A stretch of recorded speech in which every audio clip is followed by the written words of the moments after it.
ঈদের দিন পুরস্কার দেওয়ার দিন, ঈদের দিন, ঈদের রাত্র পুরস্কার দেওয়ার রাত্র।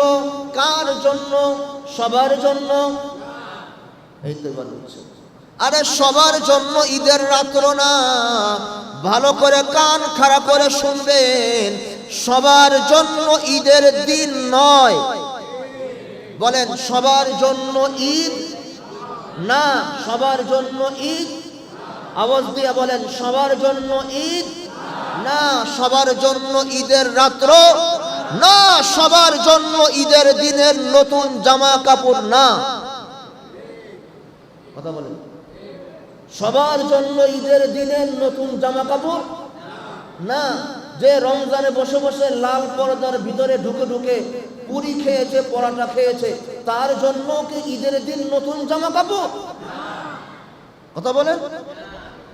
রমজানে যে রোজা রেখেছে আবার ভেঙ্গেছে, ভেঙ্গেছে আবার রেখেছে, পালিয়ে পালিয়ে দোকানে গিয়ে বউরে বলেছে রোজা আছি, কিন্তু কদমতলি গিয়ে কাচ্চি বাড়ি গিয়ে কাচ্চি মেরে আসছে, তার জন্য কি ঈদের দিন? কি বলেন? এই রমজানের শুরুতে 2-3 তারাবি পড়লো, এরপরে আর কোনো খোঁজ খবরই নেই, নামাজ পড়ে তো পড়ে না, ঢুকে তো ঢুকে না, তার জন্য কি ঈদের দিন? কথা বলেন।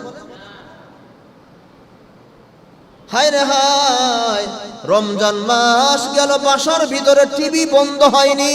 রমজান মাস গেল, মোবাইলে নাটক সিনেমা দেখা বন্ধ হয়নি। রমজান মাস গেল, মিথ্যা কথা বলা বন্ধ হয়নি। রমজান মাস গেল, গীবাত শিকায়েত করা বন্ধ হয়নি। তার জন্য কি ঈদের দিন?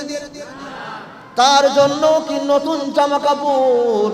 ওই রোজাদার যেই রমজান মাসকে রমজান মাস মনে করেছিল, রমজান মাসে সে নিজের জীবনের গুনাহগুলো আল্লাহ পাকের কাছ থেকে চোখের পানি ঝরিয়ে ঝরিয়ে মাফ করে নিয়েছে।